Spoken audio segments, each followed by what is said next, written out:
Será que a biografia de determinado artista importa na hora de nós consumirmos uma obra de arte? Será que sobreviveria alguma obra de arte para ser contemplada, para ser admirada, se nós passássemos a conhecer o que é que o artista, o autor, o que é que seja, fez durante a sua vida? Para além disso, olhar a obra por si só, para além dos fatores do mundo, para além da pessoa do artista, e assim poder contemplar a obra por si só, é necessariamente algo que precisa ser feito? Será que não existem certas teorias que criticam esse pensamento de devemos contemplar uma obra de arte, que eu costumo trazer aqui nos vídeos? É justamente sobre isso que a gente vai pensar hoje. Vem comigo.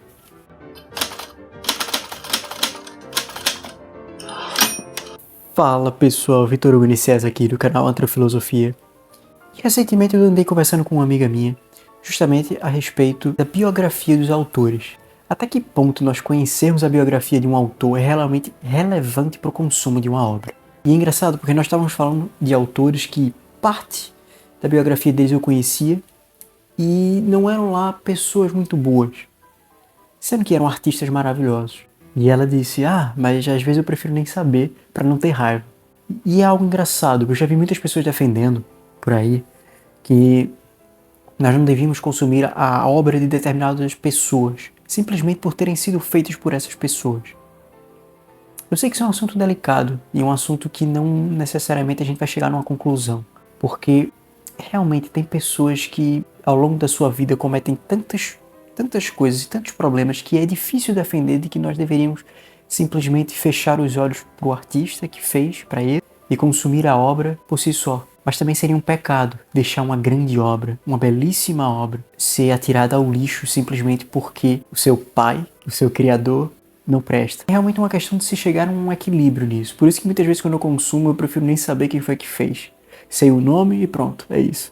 Mas é engraçado porque a biografia de um determinado autor não deve ser essencial para a compreensão da arte em si, para a compreensão do conteúdo da arte, ok? A arte ela tem que sobreviver por si só. Isso eu já falei aqui, já tratei em vários vídeos a respeito disso. Mas, às vezes quando a gente conhece a biografia de certo autor, isso faz com que a gente entenda um pouco melhor o motivo pelo qual ele utilizou determinadas palavras num poema, o motivo pelo qual ele pintou determinado detalhe num quadro e assim por diante. Seja por acabar conhecendo a época no qual o autor estava inserido, seja por acabar conhecendo determinados detalhes da vida que fizeram com que provavelmente fizesse com que ele escolhesse aquilo que ele escolheu fazer. E isso tem uma certa magia, isso tem uma certa poeticidade de se descobrir. O problema está quando a gente se depara com uma biografia extremamente suja, uma biografia de alguém que, em regra, nós jamais iríamos querer ser amigo. Mas ainda assim, a obra nos cativa. Isso levanta na nossa consciência um questionamento de, e agora?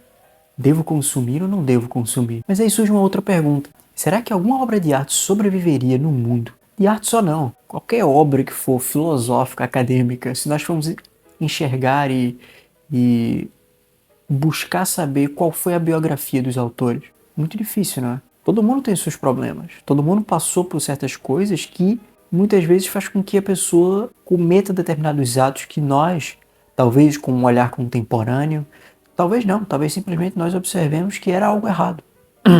Se nós fôssemos pegar a biografia, sei lá, Schopenhauer, o tratamento que ele tem com as mulheres muitas vezes é duvidoso. Se você for pegar determinados poetas que se envolveram em determinados escândalos nas suas épocas, seja por defender ditaduras de esquerdas ou por defender ditaduras de direita, nós iríamos ficar com o pé atrás. Iríamos ficar, será? Mas essas pessoas fizeram obras maravilhosas, obras incríveis para a humanidade, para a vida, de verdade.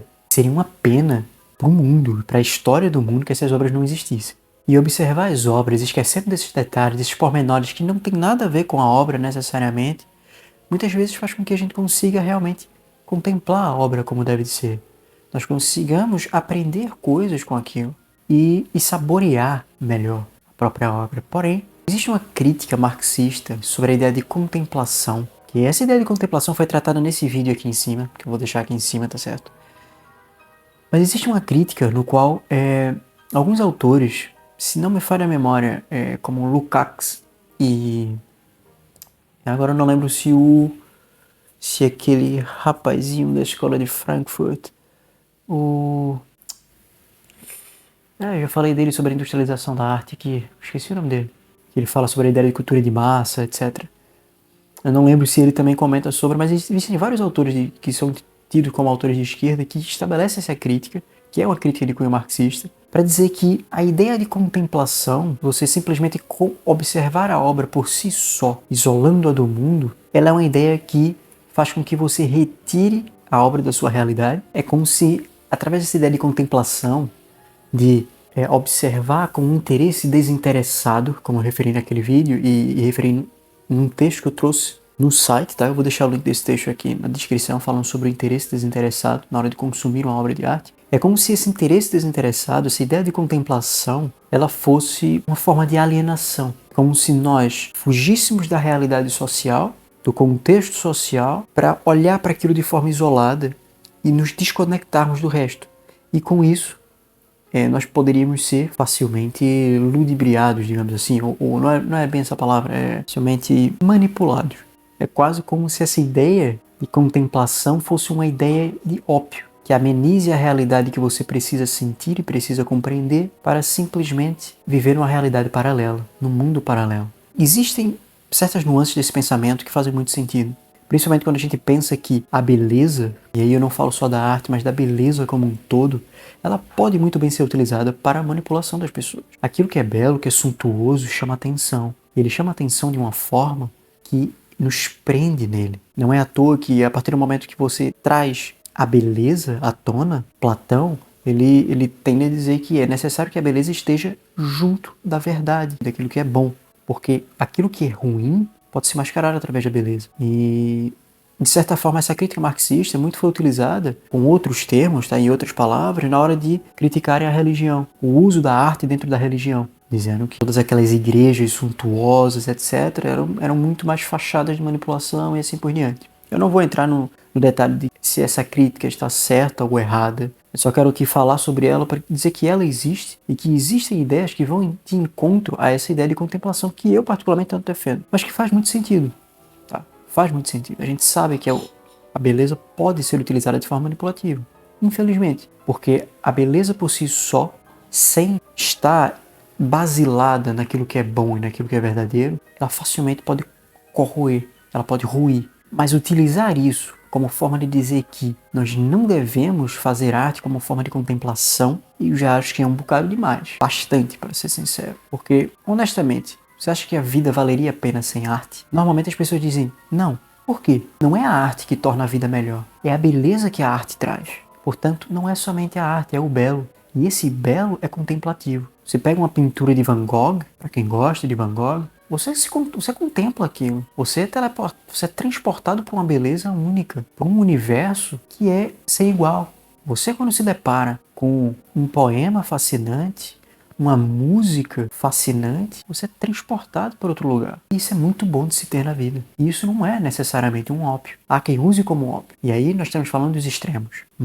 E a gente sabe que a vida deve ser vivida em equilíbrio. Portanto, se você viver nos extremos, você vai estar sempre desequilibrado uma hora ou outra. E isso não é nada saudável, seja falando de arte, seja falando do que for. Portanto, percebe que eu estou falando aqui de duas ideias. A primeira que eu iniciei, dizendo que a obra ela tem que ser observada por si só, deixando a biografia de lado do artista, não é? Mas também sobre consumir a arte por si só, contemplando-a e percebendo que existem críticas a isso. E essas críticas não são de todo infundadas, a meu ver. Claro que se nós formos olhar a crítica como um todo, de início, meio e fim, seria tanto quanto revoltante em certos aspectos. Mas, olhando de forma genérica sobre ela, a gente consegue perceber que existem coisas que realmente fazem sentido. E é importante nós termos isso como na nossa consciência. É importante nós termos a consciência de que a beleza, por mais importante que ela seja, quando ela não está fundamentada em certos aspectos, ela pode ser corruptível, ela pode estar sendo utilizada, ela pode estar sendo utilizada de forma corruptível, de forma manipuladora. E é uma pena, mas o problema aqui não é da beleza, o problema aqui não é da arte, o problema aqui é do ser humano. Mas como sempre, as virtudes são do ser humano, mas os problemas também. E negar a importância da contemplação é negar a importância daquilo que torna a vida mais leve. Mas é isso, eu talvez já tenha falado um pouco demais, eu espero que tenha ficado claro esse assunto que eu queria trazer aqui. Para quem não conhece o canal, eu sugiro que se inscreva e deixe o like no vídeo, comente, compartilhe com quem precisa conhecer a página. E como vocês já sabem, todos os links nas nossas redes sociais estão aqui na descrição, do nosso grupo no Telegram, nosso site, o Instagram, assim por diante. Então, olha, vejo vocês no próximo vídeo. Valeu!